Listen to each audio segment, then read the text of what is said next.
got 130 in the pool? Who's got 130? No, who's got 130 in the pool? Just saying. I'm gonna go 145. I got a 5-minute window. 145 or 150. Winner gets to buy the first drink.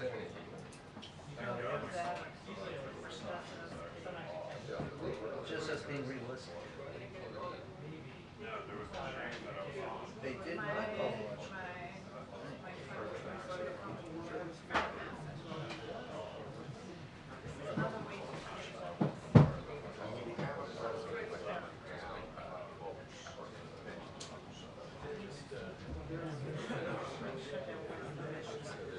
I've been asked several times by many clinicians, what's the best way to deal with press? I say, feed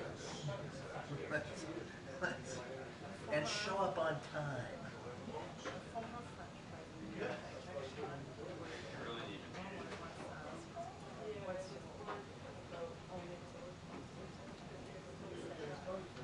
Hey, Johnny? Yes. Camera's up here. Your camera's up here. Yeah, that's a good. Is this yours? It's got a DOD tag on it, it says Butler. Wow, Mary, I left my camera. Oh. He said, let me get this. Show up on time.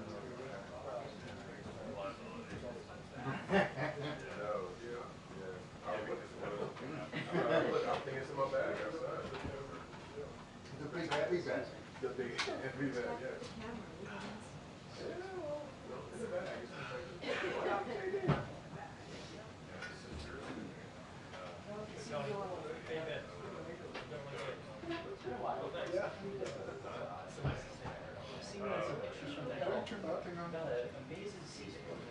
My mind here.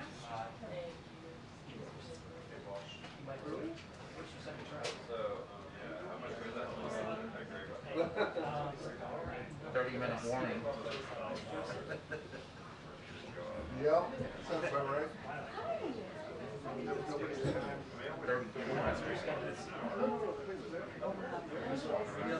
All the presidents I've covered, only one was ever really on time. Yeah. Bush too.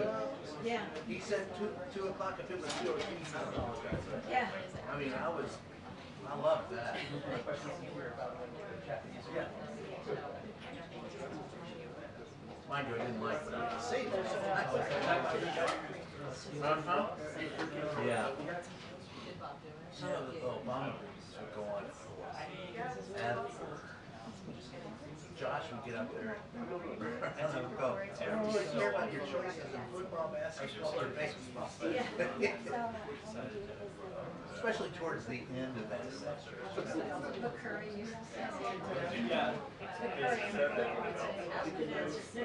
Yes. Say something. Yeah, Curry was good. Curry was the best I ever worked with.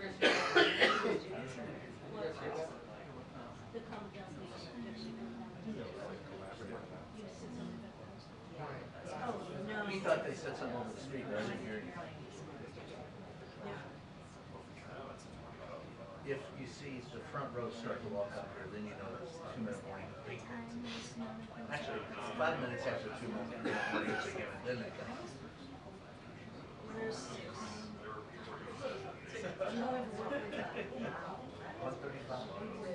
145. Okay, I said 145 and 150. Right. Yes, sir. They just said 145. That means where. Yeah. Well, with Trump, I remember we used to like, we actually had a pool a couple of times. Whoever won, we used to get 5-minute windows. Whoever won had to buy the first round. I remember Rose. Oh, God. Well, and whenever they gave you 2 minutes warning, it was always 10. Oh, 2 minutes warning, good, we got 10 minutes.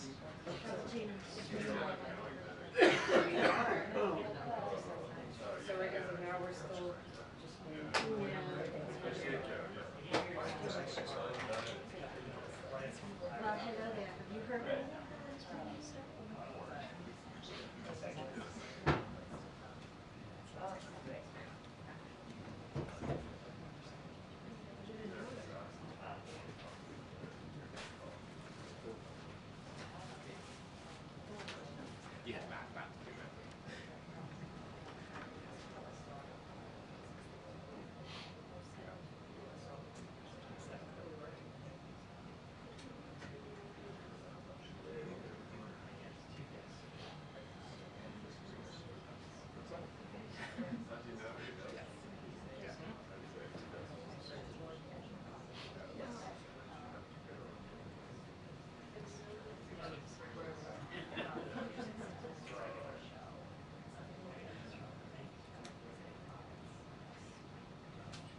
They haven't said anything yet.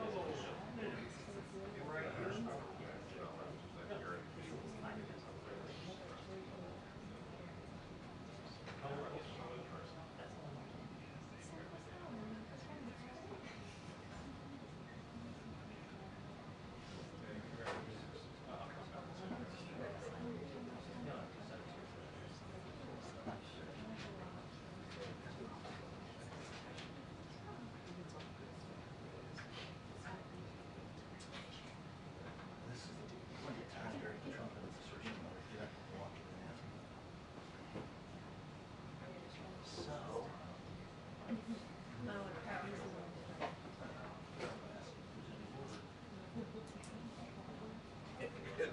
Excuse me, guys.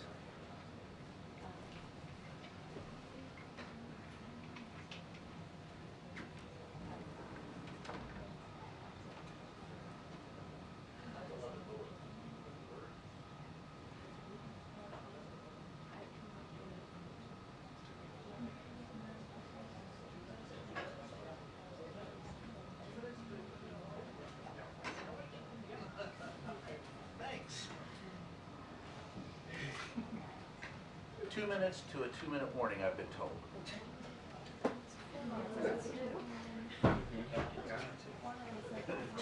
Two plus two. Biden say he's 40, he turns 2 plus 1.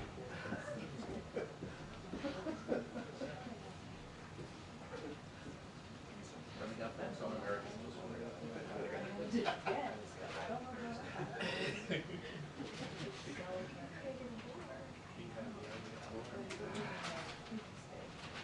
That's a good putback.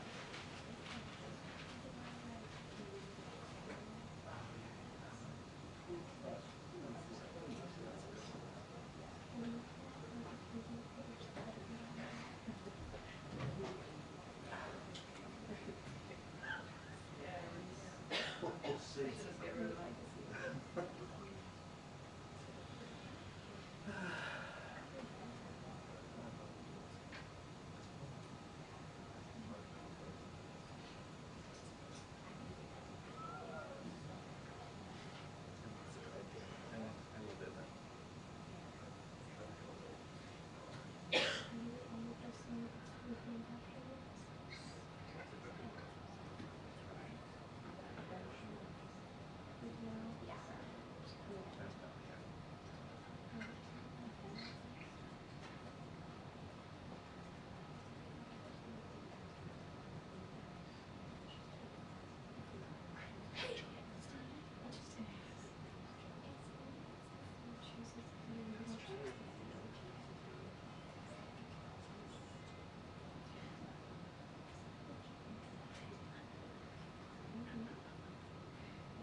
say, but I was young. And I just laughed, couldn't stop. She's had a sharp wit. Oh, she was quick.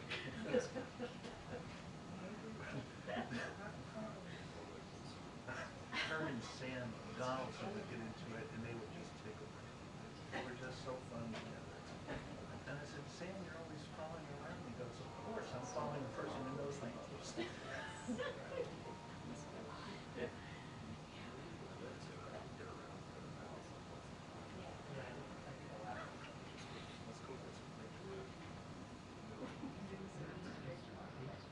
Give this administration.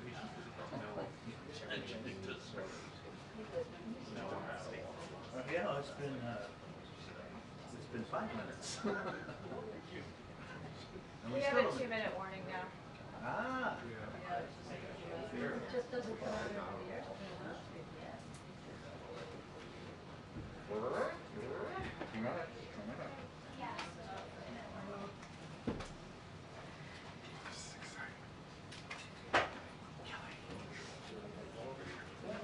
Hey, good to see you.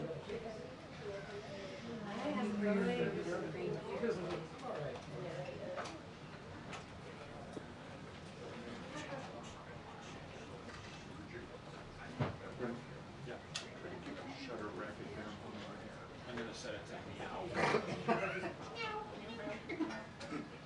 That would be so awesome. Well, it's all fake shutter now, so you can actually set the volume. So why can't we do this?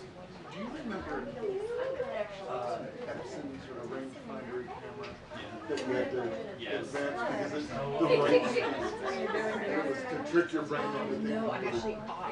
Oh, God, it's just nice. It is right, but it, yeah, it was more like, Right, it was less technical and more user which It's also very minimal. It was like all the right. So it's ahead of its time. Yeah, Like, yeah. behind the scenes.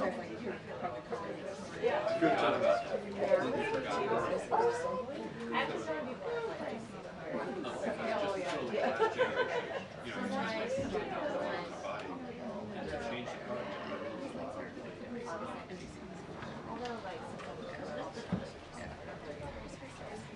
Good afternoon, everyone. Thank you for joining us.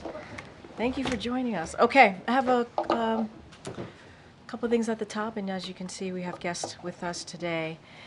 Our hearts go out to the families of the 6 individuals still missing after yesterday's bridge collapse in Maryland. As authorities on the ground have confirmed, operations have shifted from a search and rescue operation towards recovery efforts. Secretary Buttigieg and Coast Guard Vice Admiral Peter Gautier just came from the Oval Office where they spoke with the president about the situation on the ground. After he was briefed on the collapse, President Biden immediately instructed his team to move heaven and earth to aid in the emergency response and help rebuild the bridge as soon as humanly possible. Within hours of the bridge's collapse, President Biden spoke to Governor Moore, Senator Cardin, Senator Van Hollen, Congressman Mfume, as well as Baltimore's mayor and county executive. The president's message to them was clear. We will be with the people of Baltimore every step of the way. The president has remained in close contact with Secretary Buttigieg, who was in Baltimore yesterday to start the discussions about long-term rebuilding efforts and help the on-the-ground response. The president has directed a whole-of-government response. The Coast Guard has set up a unified command, and the Department of Transportation, U.S. Army Corps of Engineers, FBI, the National Transportation Safety Board, and Federal Highway Administration are all on the ground supporting state and local authorities in their recovery and rebuilding efforts.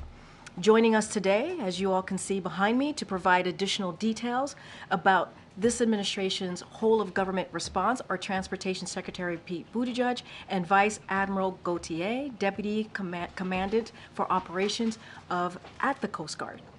With that, I will turn it over to Secretary Buttigieg, followed by the Vice Admiral. Secretary? Thank you very much, Karine. I want to start by thanking the Vice Admiral and the whole Coast Guard for their extraordinary partnership and recognizing the leadership of President Biden, who from the very beginning has been acting to make sure that we have a whole of government response to support the people of Baltimore. Yesterday, America awoke to shocking images of the Francis Scott Key Bridge collapsing after it was struck by a Neo-Panamax container vessel. And by the time most Americans saw those images, first responders and rescuers had already been at work for hours to save lives. That quick work unquestionably made an enormous difference, and they have our gratitude. In fact, if not for several factors, including those responders' efforts, the Mayday call, the maintenance closure that was already underway, and the time of day of this impact, the loss of life might have been in the dozens. But tragically, 6 people did lose their lives, and a 7th was badly injured. These were workers who went out to work on a night shift, repairing the road surface while most of us slept. Work is undergoing to recover their remains, and our thoughts and prayers are with their loved ones whose lives are never going to be the same. Even as those families come to terms with this grief, and even as those recovery operations continue, work is underway to investigate what happened and to restore the key transportation resources that were impacted. When it comes to the investigative work led by the NTSB and supported by the Coast Guard, I will respect their independence and not comment on that work, but I do appreciate being able to engage with NTSB, Coast Guard, and other personnel yesterday at the site. I also spent time with Governor Moore, and I want to express my appreciation for his leadership. The governor has responded to this unthinkable event with focus and compassion, and we're going to be working closely with him and with his state's DOT to support Maryland in their work to rebuild the bridge and reopen the port. I also want to thank Mayor Scott, County Executive Olszewski for their work and their team's work ensuring all resources are brought to bear in that response. While the investigation and the response continue, President Biden has made clear that this whole administration will be providing support in every respect for the recovery and the rebuilding process. From a Department of Transportation perspective, that really comes down to 4 major focus areas. Reopen the port, deal with the supply chain implications until the port does reopen, rebuild the bridge, and deal with the surface transportation implications until the bridge is rebuilt. Each of those is a distinct line of effort, and we're already taking steps toward each goal. With regard to the port, again, the Coast Guard, in coordination with the Army Corps of Engineers, will lead on the channel cleanup and the reopening so that that port can get back to full operation.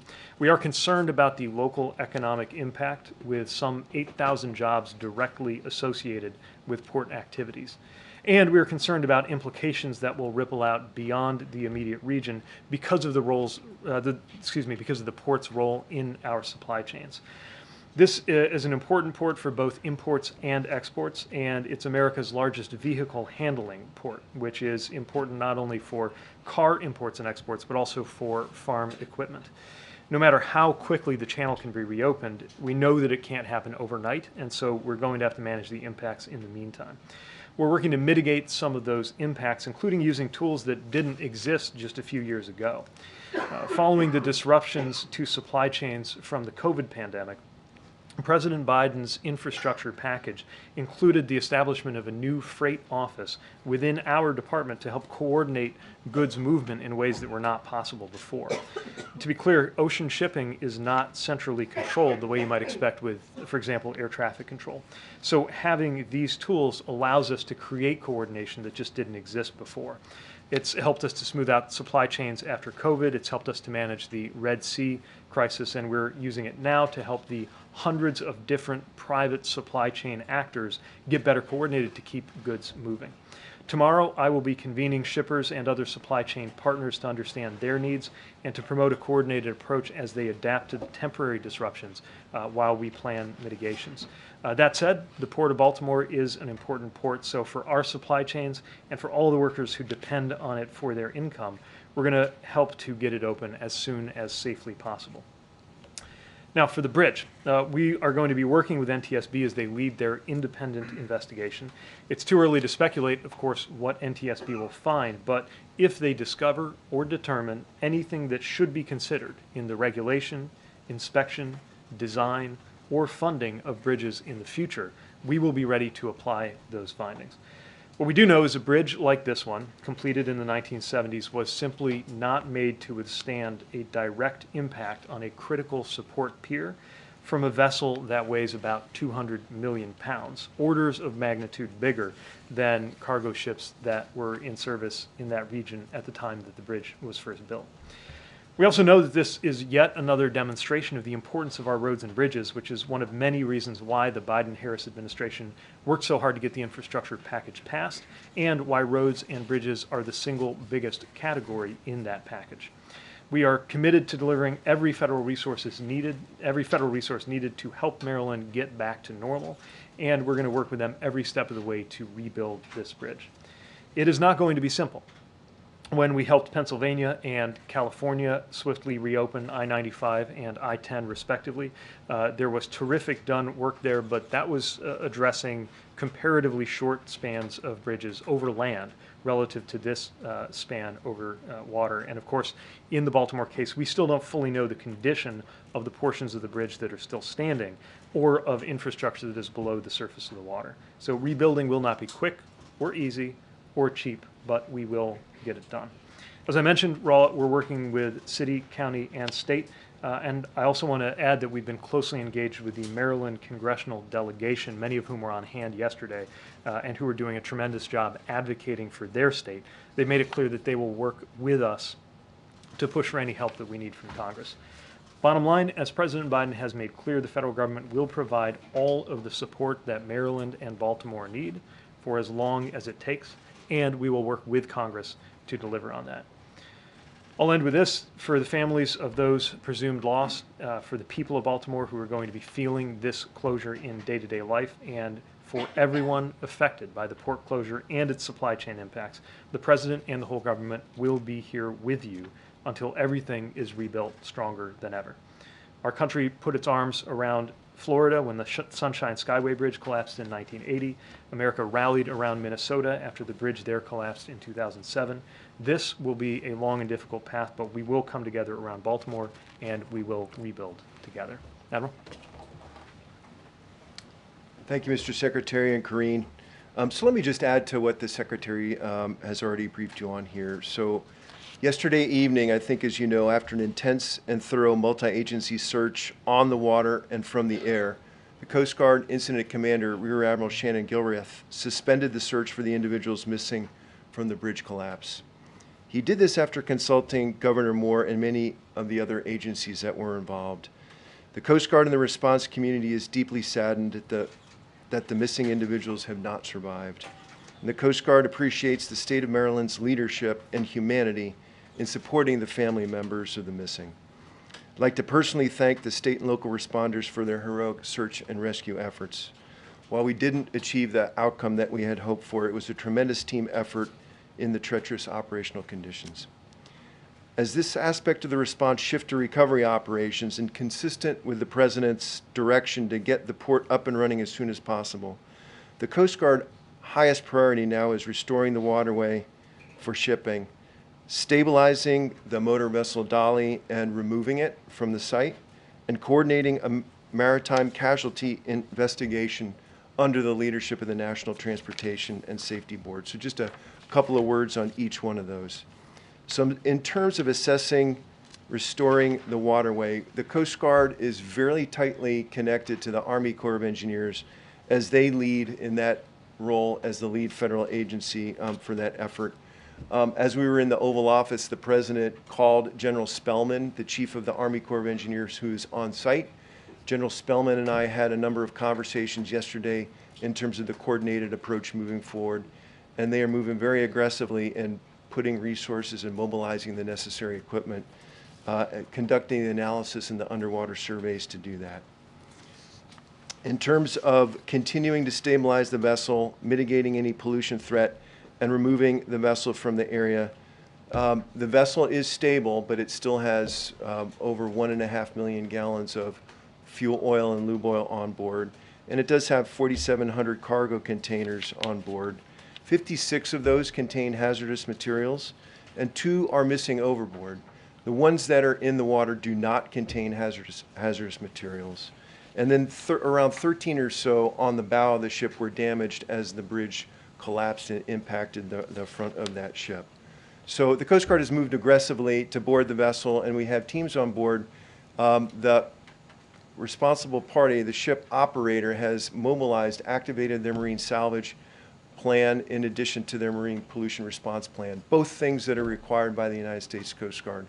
The salver is Resolve Marine Incorporated, and they have begun mobilizing resources to take the next steps appropriate to refloat the vessel and remove it from that area. The real critical thing here is that, as you know, a portion of the bridge remains on the bow of that ship, and we will be coordinating very closely with the Army Corps of Engineers and their contractors to first effect the removal of that debris before the vessel can then be removed. The vessel bow is sitting on the bottom because of the weight of that bridge debris on there. And there are underwater surveys that are happening by remotely operated vehicle. Divers will be in the water today to complete that underwater survey. There's no indication that there's any flooding or any damage underneath the waterline to that vessel, and that effort will continue, and we'll keep you informed of that. And then lastly, in terms of the casualty investigation, as the Secretary had said, this is led by the National Transportation and Safety Board. I've had a couple of conversations with Chair Hamandi on this account, and basically what we've done is we've activated a memorandum of understanding between the Coast Guard and NTSB, and because the multimodal and complex nature of this investigation, we will be providing Coast Guard investigators for what we call a Marine Board of Investigation, which is our highest level of investigation in the Coast Guard that will fold in and coordinate with the NTSB investigation as that moves forward. I think the Secretary closed with some top-line messages, and for us, I can tell you that our unified command, which is essentially a term that we use in the United States for how we mobilize against crises with all the appropriate federal, state, local agencies and other stakeholders. We have a tremendous amount of talent on there, and a lot of resourcing, and given the magnitude and importance of this response, it's going to be very, very aggressive moving forward, and we'll keep you informed of that. Thank you. CNN has obtained a government memo that the Coast Guard is currently evaluating hazardous material that was contained in some of the containers on the ship. Can you update us on that investigation, and is there a threat to the public from any of the materials on board the ship? There is no threat to the public from the hazardous materials on board. So we've obtained the vessel manifest that container ships carry and done the analysis of the types of hazmats that are on board. We have a very specialized hazmat team on board called the Atlantic Strike Team. We have 3 of those around the country. And we have air monitoring them there to detect if there are anything that are coming off of those containers. The majority of those containers are closer to the pilot house and are completely unaffected by the damage to the bow of the ship. And we have not determined that there's any kind of release at this time.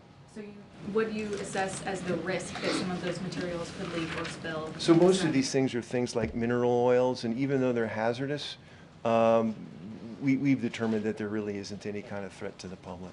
And Secretary Buttigieg, for you, President Biden has said the federal government should front the full cost of reconstructing the bridge. What do the early estimates say that cost will be, and how quickly can you get that money?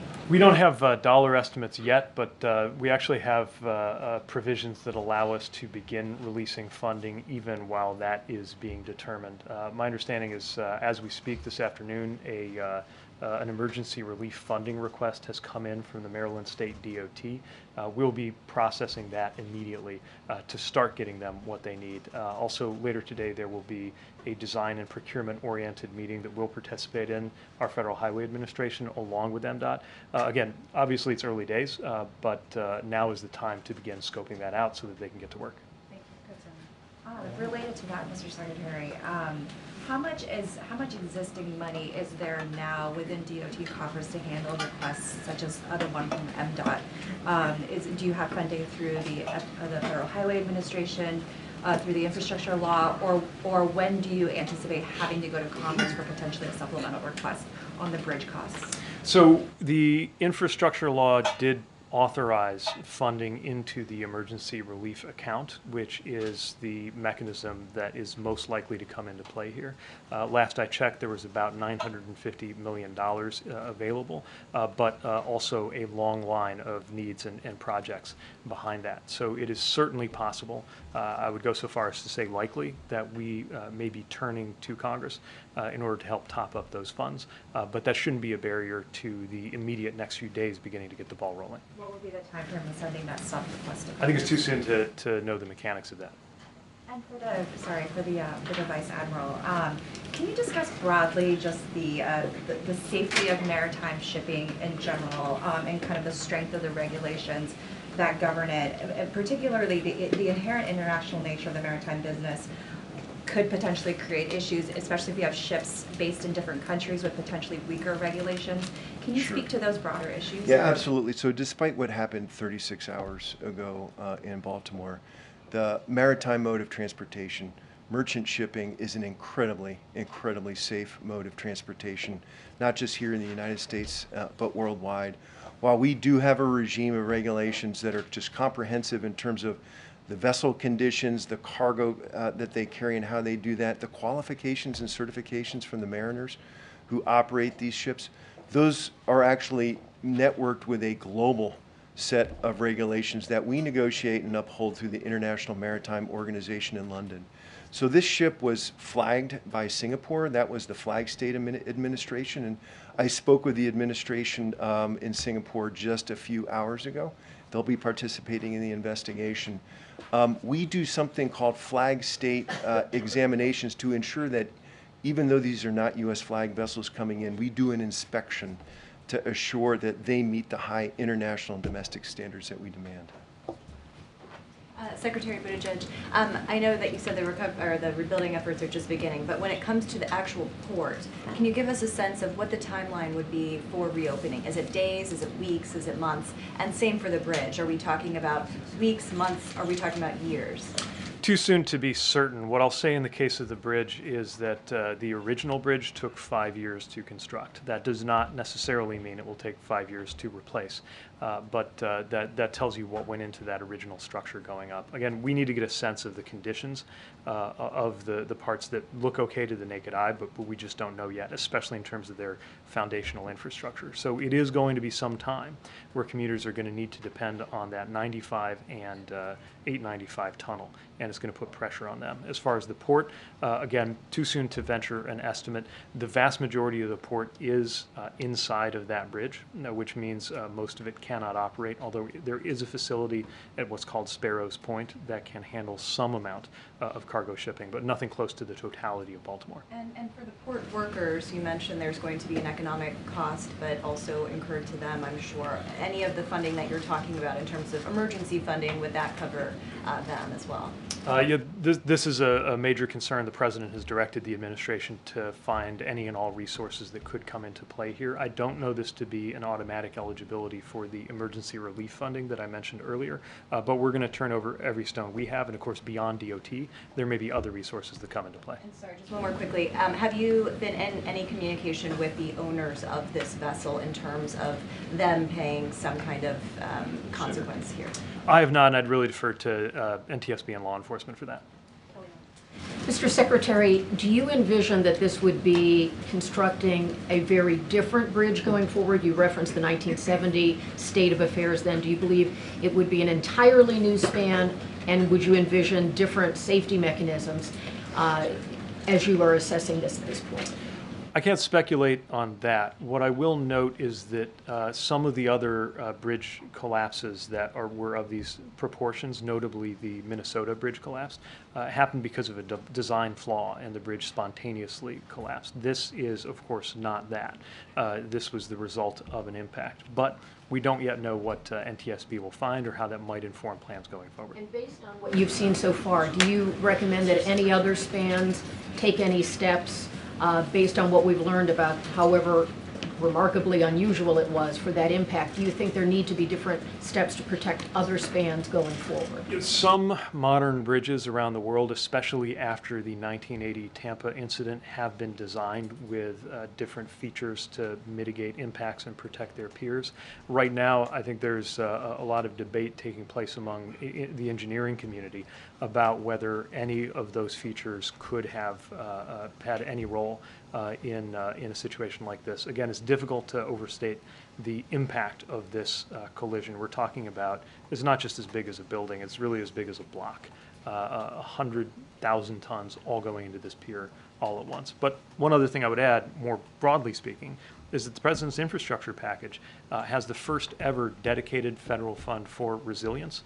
Largely that's been construed in terms of seismic resilience and resilience in the face of extreme weather events, but certainly something we'll be looking at going forward, knowing what we've experienced in Baltimore. And lastly, the status of the crew of the cargo ship, maybe the Vice Admiral is better suited for that. Are they still on board, and are they fully cooperating with what you need? The crew is cooperating with what we need. They remain on board, and predominantly an Indian crew with one Sri Lankan crew member on board, but they're still there and very much engaged in the dialogue and the investigation. To the Vice Admiral, are there any early indications of what caused the Dali to lose propulsion during its voyage, and what are some of the areas of focus so far when it comes to the investigation into the accident? Yeah, I think we all want to know as quickly as possible at least some initial findings, but I really need to refer you to the National Transportation Safety Board and their messaging in terms of moving forward very deliberately and on a factual basis to uncover some of those answers. Secretary Buttigieg, you talked about, how, the bridge simply was not built to withstand impact of this nature, but is it your view that the bridge was built strongly enough? Why didn't it have some of the defensive structures around the support column as many other bridges do? Again, I don't want to get ahead of any investigation either. I will say that part of what's being debated is whether any design feature now known would have made a difference in this case. We'll get more information on that as the investigation proceeds. Thank you. Secretary Buttigieg, you've been talking about the president vowing to pay for the cost of the bridge in full to expedite that rebuilding process, but are you going to go after the shipping company? Any private party that is found responsible and liable will be held accountable. I think our emphasis and the president's goal is to make sure that that process is not something we have to wait for in order to support Maryland with the funds that they need. And that's what these emergency relief tools can help us do. What could that accountability look like? Again, I don't want to get ahead of law enforcement, NTSB, or any of the other players here, but needless to say, there's going to be a lot of focus on that. Anybody who is responsible will need to be accountable. Rebuilding obviously won't be cheap, and you talked about possibly needing to give that supplemental request to Congress. How much money are we talking about? Just too soon to say. And just one question for the Vice Admiral. Admiral, when it comes to getting the situation cleaned up and recovery efforts, what are the biggest challenges that you're facing and the kind of equipment that you have to move in? I think the main challenge here is, as you can see by the imagery on scene, is removing those large trusses and steel members off the bow of the ship. Once that happens, we'll have the underwater survey complete in terms of how that vessel is connected to the bridge pier there. But I think once that's done, I think the salvors will be ready to do the necessary actions to refloat that vessel and remove it. On the contents of the ships, or on those 4,700 containers, besides the fuel and oil and hazardous materials, can you give us some general categories of what other goods are on board? Oh my goodness, in any given container ship, you can have a very, very wide range of packaged materials, consumer goods, and many, many other things. So it's going to be a very, very broad cross-section of cargoes. Okay. And then on the other ships that are stuck in the port, can you talk a little bit about what coordination is being done with those ships and what kind of cargo they have and where they're bound for? Yeah, absolutely. So I think we can give you some more specifics on the ships in the port, but I think roughly we've got about a dozen ships that remain in the port that are unable to get out. The majority of those are foreign flag vessels, and I think just sort of typical of what we see in the port of Baltimore in terms of dry bulk carriers, car carriers, and other things. There are a number of Maritime Administration ships that are there as well. And then Secretary Buttigieg, on regulations and requirements, are you discussing waiving any regulations or requirements to help speed along the reconstruction of this bridge? Too soon to say what exact administrative issues may come up, but certainly we have a clear direction from the president to tear down any barriers, bureaucratic as well as financial, that could affect the timeline of this project. Thanks, Karine. Just for the Secretary, you mentioned you were meeting with shippers and supply chain operators tomorrow, but just sort of curious about your early assessment so far. Do you expect the closure of the port to lead to a full-blown supply chain crisis, or what is your early assessment so far? Well, this is not of the proportions of, for example, LA and Long Beach when it comes to container traffic. That's one port complex or two ports that collectively represent 40% of U.S. container traffic. It's nothing like that, but it is an important port and an important system of the East Coast ports. Now, a lot of the goods that come on or off there go as part of runs where ships also visit the ports of New York and New Jersey and Virginia. And so right now, I think there are already diversions taking place to those and other East Coast ports, helping to absorb some of that need. So those are the kinds of things we're getting more information on right now, and I'm looking forward to getting a better sense tomorrow after talking to the shippers. And a quick question on sort of safety reviews. You know, obviously the ship was involved in an accident in Belgium, I believe in 2016. Is this incident going to prompt a full-scale review of vessels like this? So we've seen what's in the news in terms of that particular incident. I don't know whether that's particularly informative to this. Probably a different vessel crew, different pilots, different weather conditions, and so on and so forth. But nevertheless, the Coast Guard keeps the histories, the safety histories of all the vessels that call into U.S. ports. And so we're reviewing that in terms of the investigation. Thank you for the Vice Admiral. Can you discuss your degree of confidence in the victim numbers that we've heard so far? We have seen evidence that there are sonar that's picked up cars at the bottom of the river. Do we know that all those cars belong to the construction workers, or is there a chance that other cars may have fallen into the river?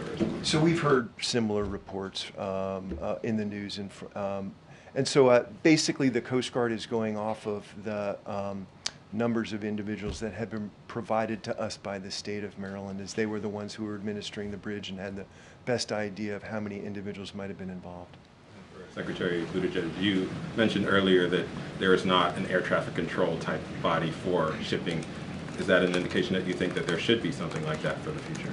No, it's a very different system, but I do think it's important for the public to understand that. If a runway or an airport goes out of service, and then there's immediate instructions from a central authority on what to do and where to go. It just doesn't work that way in shipping. What I will say is we have felt, especially since the summer of 2021, that there needs to be more coordination than there has been in the past. I think sometimes even not just as a matter of practice, but as a matter of culture, different shippers and other entities that have been rivals just don't coordinate.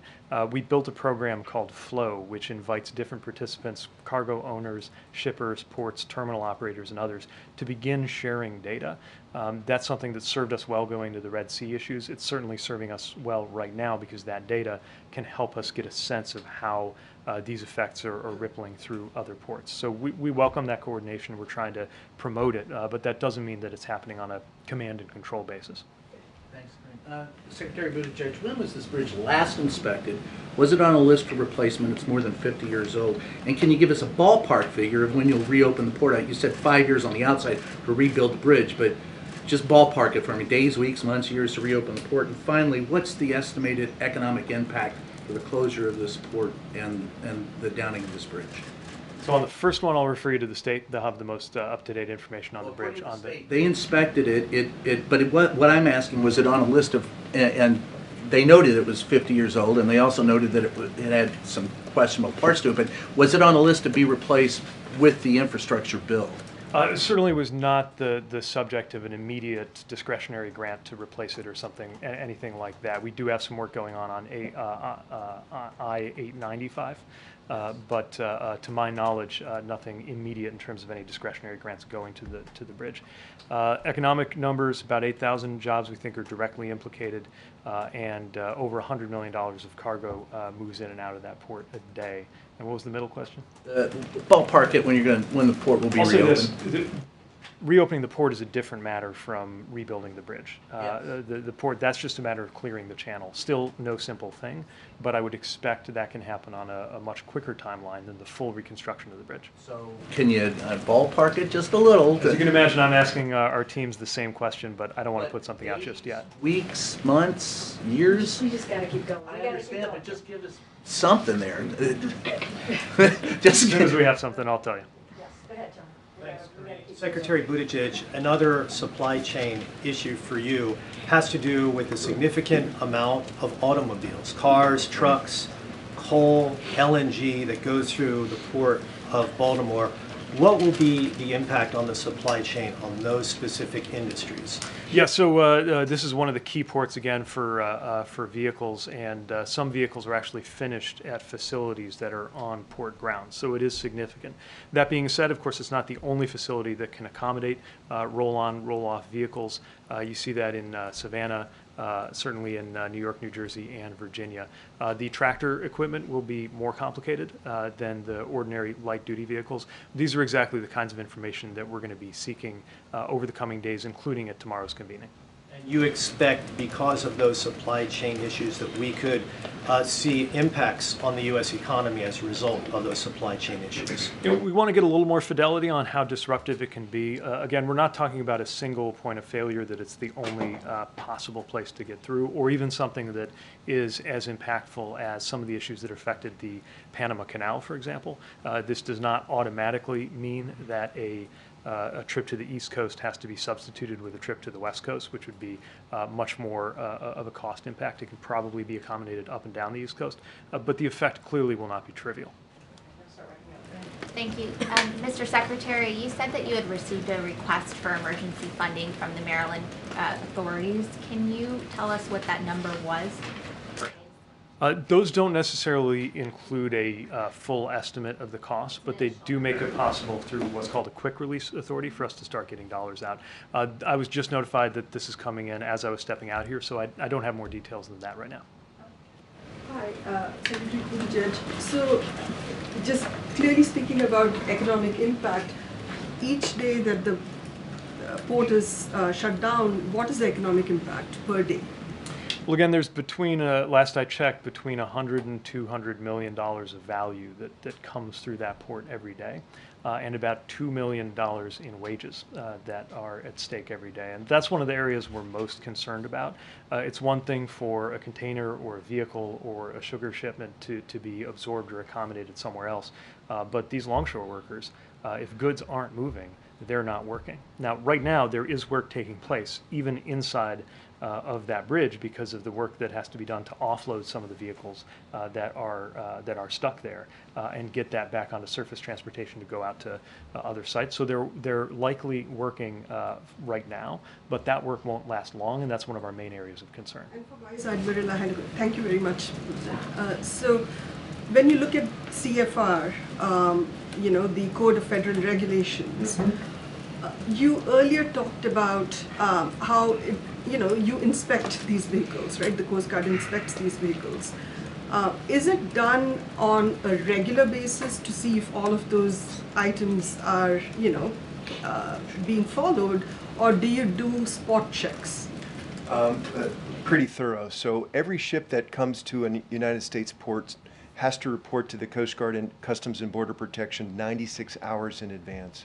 What we do then is look at cargo, look at the vessel history, look at the individuals on board, and we'll put them through a risk matrix to determine, based on their past history and another set of factors, on whether we should board and inspect or not. But it's a pretty thorough process. Vice Admiral and Mr. Secretary, when does cleanup begin? Because we're hearing after the first stage of rescue and recovery, cleanup begins.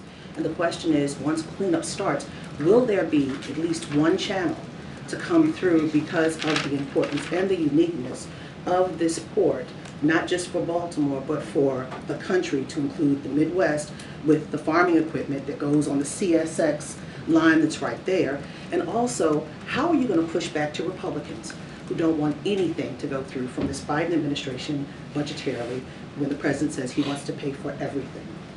I'll take the latter and leave it to you on the channel if you want.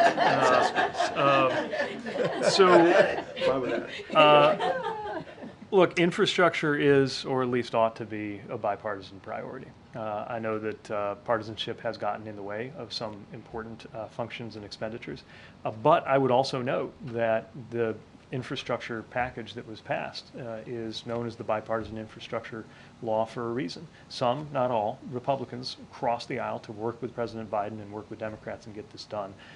It is our hope that that same spirit will prevail here. And I would also remind any member who might find themselves on the fence when any requests that might come through materialize that, today this is happening in Baltimore, tomorrow it could be your district, and we really need to stand together, red, blue, and purple, to get these things done. And what about the channeling? The cleanup and the channeling, that's right. So in terms of cleanup, in terms of the debris assessment removal now, again, the Army Corps of Engineers under General Spellman are being very aggressive in mobilizing equipment, beginning the underwater surveys and the necessary actions in order to first understand what they're facing in terms of challenges with not just the debris on the surface, but underwater. So they can give you an idea on sort of what their assessment looks like. So we can safely say the process for cleanup and possibly opening a channel is already underway because you are assessing what's going on down below?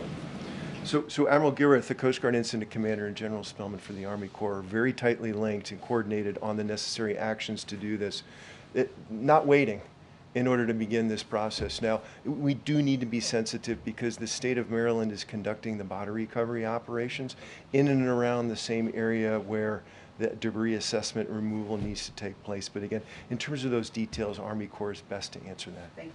Good. Mr. Secretary or Vice Admiral, what kind of changes could this lead to the operations at the ports? Like, could we see tug escorts going through for bridges like this? And would that make a difference in this? For us, again, I think it's too soon to speculate whether any design feature or other practice would have made a difference, but that's the kind of thing that NTSB does, and they do it well. At the end of their investigation, they issue recommendations which often become part of policy, design, or even technology for the future, and it's part of why we'll be very interested in their work. Thanks, Karine. Mr. Secretary, can you tell us if you are seeing any impact on inflation? And you said that the bridge was not made to withstand such an impact, but should it be reinforced during the past decades? So again, I don't know how a bridge possibly could withstand the forces that were at play when this vessel, about the same size as a Nimitz-class U.S. aircraft carrier, struck the key support beam for that bridge. But we will always, as always, learn from the NTSB investigation. What was the first bit? Impact on inflation? Too soon to say. I think this is definitely a different ballpark from what we saw with the West Coast issues in 2021. But that's part of what we hope to gather more data on soon. I will say, a lot of the disinflation that we've seen has been a result of the work that the president led to improve and smooth out our supply chains. So we see a clear relationship between supply chains and inflation. But this is more localized and more specialized than what we saw in 2021. Secretary Buttigieg, have you or the president been able to reach the family members of the 6 victims, or do you plan to try to contact them? First of all, our hearts and our thoughts are with them. I know right now they are shifting from yesterday, where they were really in the mode of hoping for news, to today facing the worst kind of news you possibly could. I can't speak to anybody else's conversations with them, other than that I know Governor Moore spent time speaking with them. For the Vice Admiral, you had said earlier that there's a process by which the Coast Guard will keep track of ships that may have been involved in previous incidents. And we already know that the Dolly was involved in a previous incident, not similar to this one, but an incident nonetheless.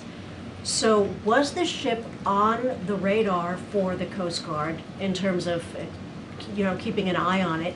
And if not, a second follow-up question is if ships have already been flagged, if you will, for having been involved in incidents, what's the process for that when they're coming into a United States port? So maybe I'll answer the first part of that question first. It's the same process for every ship. We get the notification 96 hours in advance of arriving at a U.S. port. We do an examination together with Customs and Border Protection, a review of the histories of these ships and other factors, cargoes that they carry and so on and so forth, to do a risk ranking and then make a determination about whether a local Coast Guard team, and CBP participates as well, whether we should do a boarding and do a safety examination there. In terms of the history of the ship, again, I think this one incident that has been discussed within the media, I think we need to take that within context in terms of what may or may not have happened with a different crew on board, different situation, different pilots, and so on and so forth, maybe not related to the vessel condition, so to speak. But in terms of our examination, this particular ship had a fairly good safety record. Okay, thank you so much. Vice Admiral, thank you so much, guys. Thank you. All right, thank you. Have a great one. Thank you. Thank you. Thank you, guys. All right, thanks, guys. Thank you so much, Vice Admiral. Thank you so much, Secretary Buttigieg. All right, I have a couple things at the top before we continue with the briefing.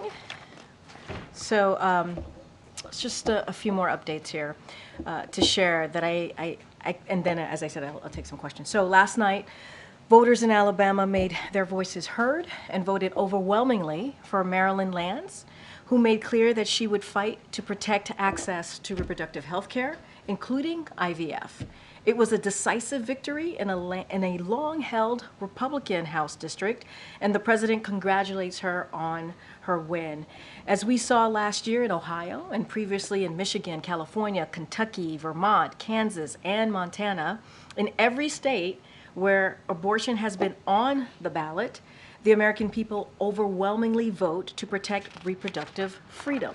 President Biden and Vice President Harris stand proudly and firmly behind the majority of Americans in this fight. And they will continue to take action to protect this fundamental freedom that is under relentless attack by extreme Republican elected officials. But the fact remains that the only way to ensure the right to choose for a woman in every state is for Congress to restore the protections of Roe v. Wade into federal law. Only Congress can pass that law, which President Biden, if it were to get to his desk, he would indeed sign it. Now today we had another announcement. The Biden-Harris administration also launched the Save Date of action to promote SAVE, the most affordable student loan repayment plan ever, which President Biden announced just last year. The Save Day of Action is a coordinated effort to bring together public, private, and NGOs that could reach 100 million Americans with information about SAVE. Vice President Harris kicked off the campaign this morning, encouraging people to visit studentaid.gov/save, where they can join the more than 7.7 million borrowers representing every congressional district who are currently enrolled. Thanks to SAVE Plan, more than 4.5 million borrowers have a monthly payment of $0, and an additional 1 million borrowers have payments of less than $100. Finally, I want to acknowledge a solemn anniversary that will happen later this week. Friday will mark 1 year since American journalist Evan Gershkovich was arrested and wrongfully detained in Russia. Just yesterday, Russia extended his detention after yet another sham hearing. In yesterday's hearing, the Russian authorities did not even provide any evidence of a crime. In fact, they have provided no real justification for holding him. That is because he has done nothing wrong. Journalism is not a crime. Let me say that again. Journalism is not a crime. This administration will continue working every day to secure his release. We will continue to push back against Russia's attempts to use Americans as bargaining chips. And we will continue to stand strong against all those who seek to attack the press or target journalists. To Evan, to Paul Whelan, and to all Americans held hostage or wrongfully detained abroad, keep the faith. We are with you, and we won't stop working to bring you home. With that, Sungmin. A quick one, any update on when the president would go to Baltimore? I don't have an update for you. Obviously, we want to do it when it is the appropriate time on the ground. We're going to continue to have conversations with obviously local officials on the ground to get a sense of what their needs are, but we want to make sure that we do not disrupt their efforts. You just heard from the Secretary and the Vice Admiral, this is a major, major undertaking, and so we don't want to get in the way. But you heard from the President. He wants to get there as quickly as he can. And one on Israel. Our understanding is that talks are restarting between the U.S. and Israel about rescheduling that meeting that was supposed to be held this week on Rafah. So what is the U.S.'s understanding of why Prime Minister Netanyahu is having this apparent change of heart? Did the meetings with Defense Minister Gallant go particularly well this week and came to that conclusion? So obviously I'm going to let the Prime Minister speak for himself on that first part of the question. What I can say on Israel more broadly, as you asked me about meetings that were held here, they were constructive discussions with Israel's Defense Minister over the last 2 days. Rafah was one of the many topics discussed with Jake Sullivan, Tony Blinken, Lloyd Austin, and Bill Burns. The Prime Minister's office has agreed to reschedule the meeting dedicated to Rafah. So we're now working with them to find a convenient date that's obviously going to work for both sides. But his office has agreed to reschedule that meeting that would be dedicated to Rafah, which is a good thing. Okay.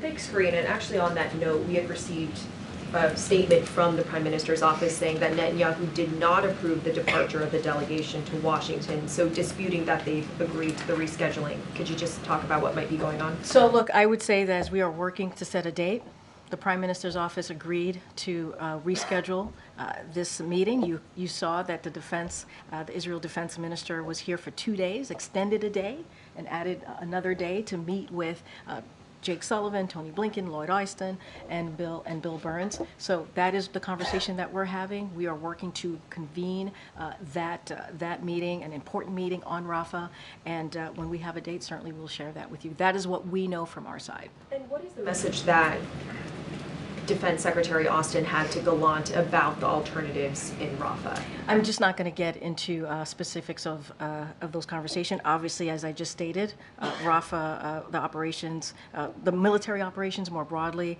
Rafah was indeed discussed, but I'm just not, as topics obviously that were discussed, I'm just not going to go into further details. And have talks for that hostage deal and ceasefire, have they reached another stalemate, and what are the sticking points on it? So I can confirm that talks continue, and the United States is actively engaged in those conversations. We remain hopeful that we can broker a deal to secure the release of hostages and establish a temporary ceasefire. This is something that we've been asking for some time. A ceasefire and this hostage deal obviously would allow us to bring home some hostages to their family, to their loved ones, and they include American hostages as well. And as well, bring into Gaza that all-important humanitarian aid that is needed in Gaza on the ground. I don't have anything beyond that, but we can confirm that we continue to have this incredibly important conversation on getting that hostage deal, which would lead to a ceasefire.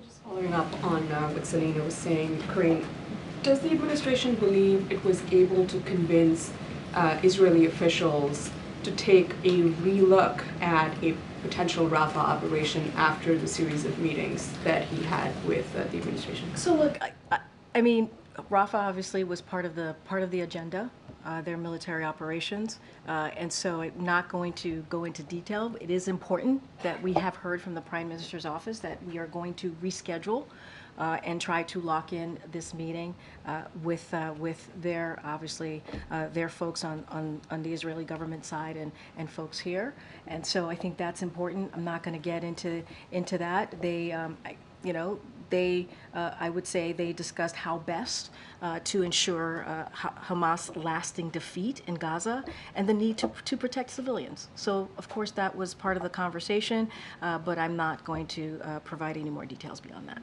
Is the president thinking about reconsidering sending arms to Israel, given the unfolding situation and the unfolding humanitarian situation in Gaza? There's nothing new there. That is not under consideration. As you know, we have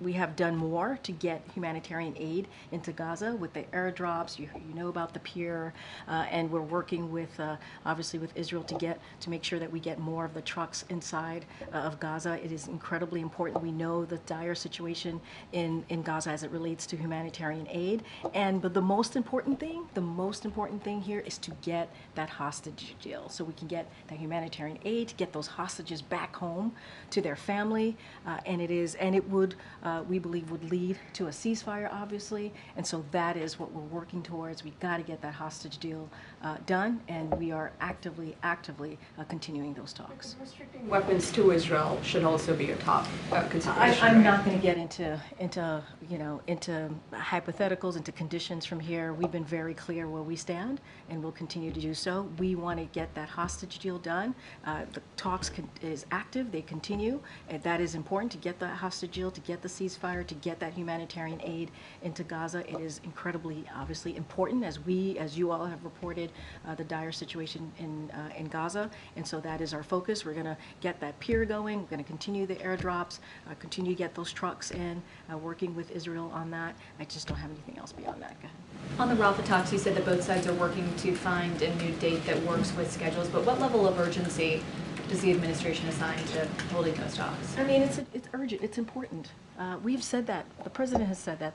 The National Security Advisor was here at this podium saying those very words, the importance of making sure that there is a plan and that we protect civilians. You've heard us say there's more than 1 million Palestinian civilians in Rafah, about 1.5.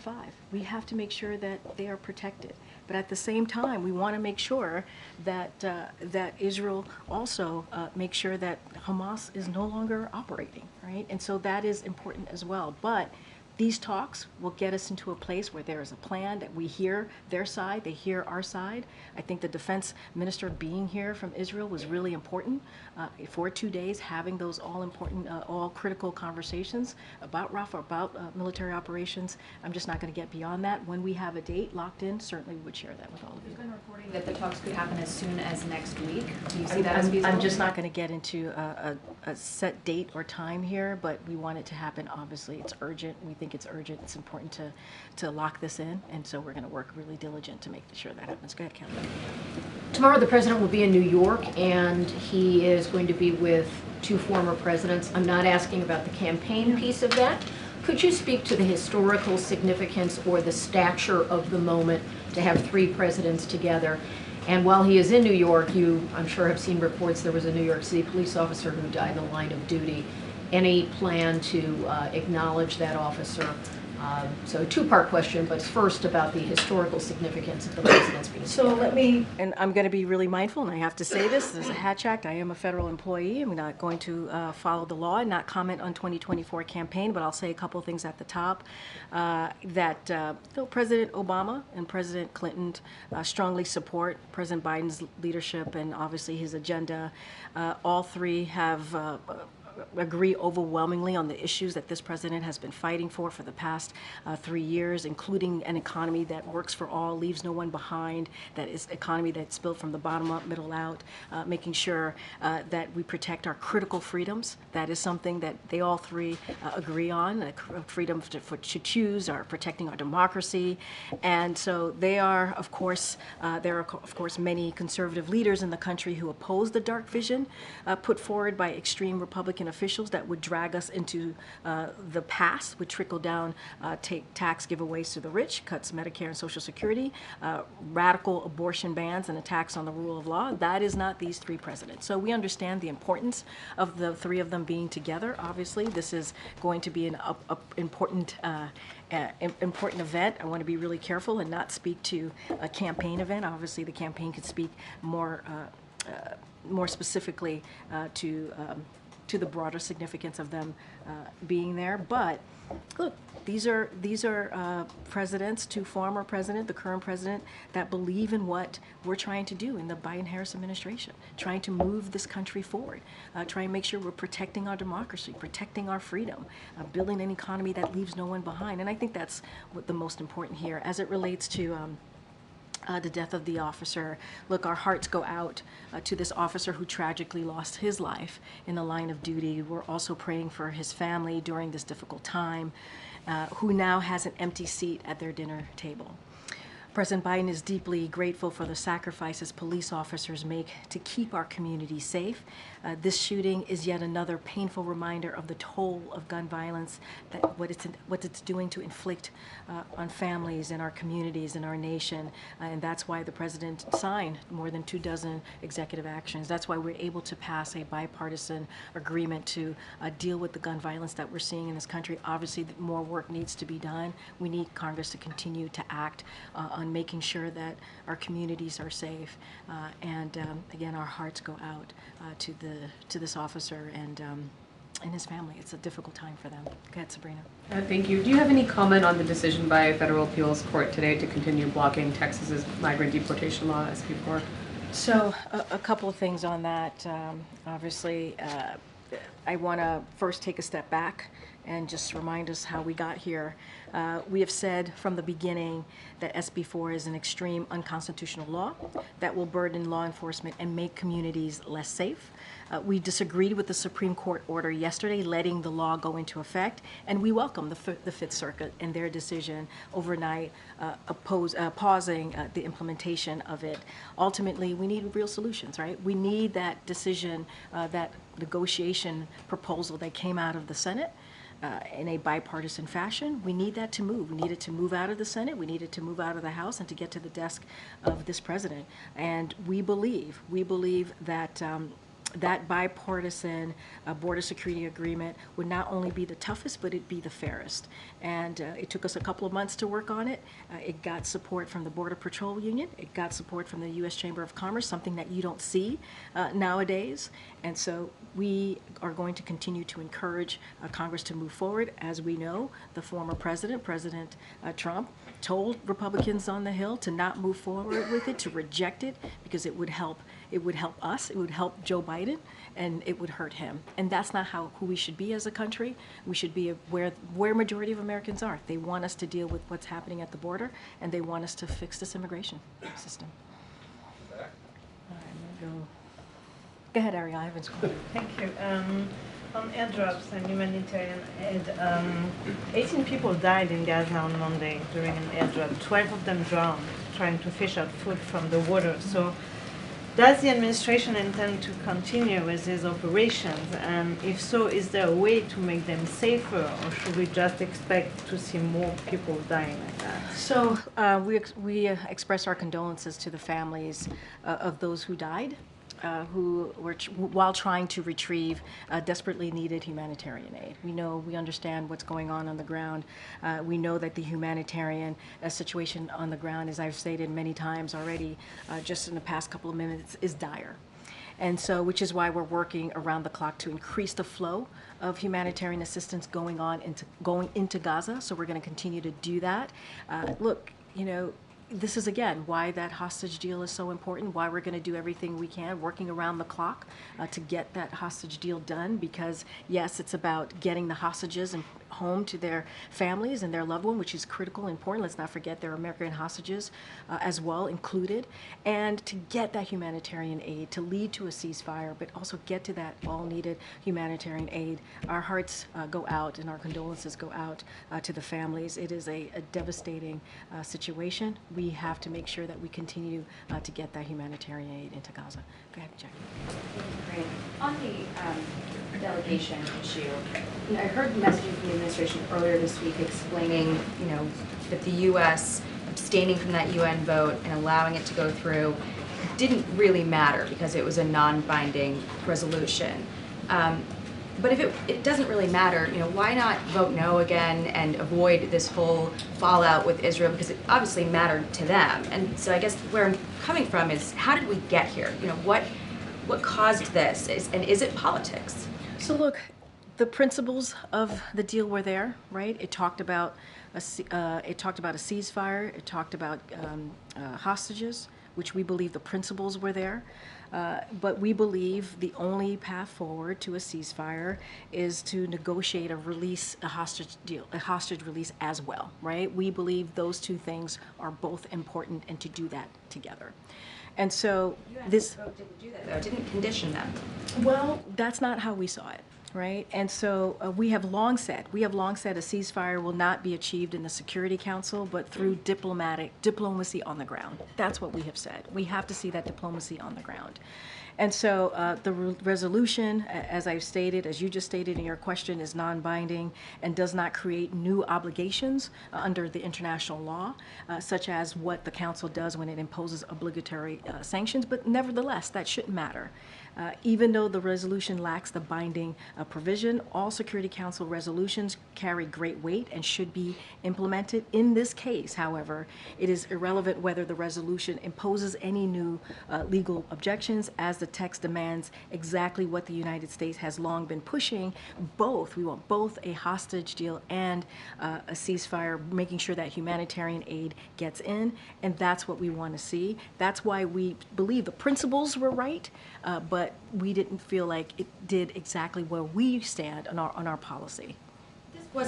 It wasn't nothing. You know, the U.S. has blocked previous votes from going through that looked exactly like this. So what caused the shift, and what is the president's reason for allowing this to go through? It is a change.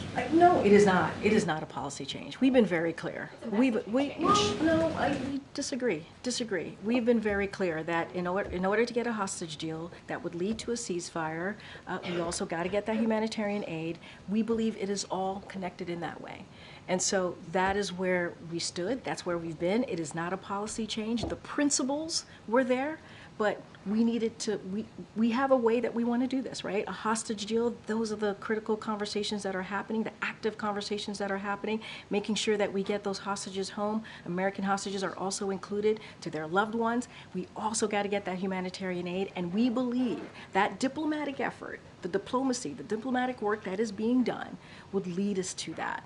And so we've been very clear and steadfast about this, and that's where we're going to continue to be. This is linked to the president worried about losing support from Gen Z, well, let me be very clear. This is not about politics. It's not. The president does not lead his national security or things that are the right thing to do in this sense, right? Getting that hostage deal, making sure hostages come home, including, as I said over and over again, American hostages, getting that humanitarian aid into Gaza and making sure that we believe that would lead to a ceasefire.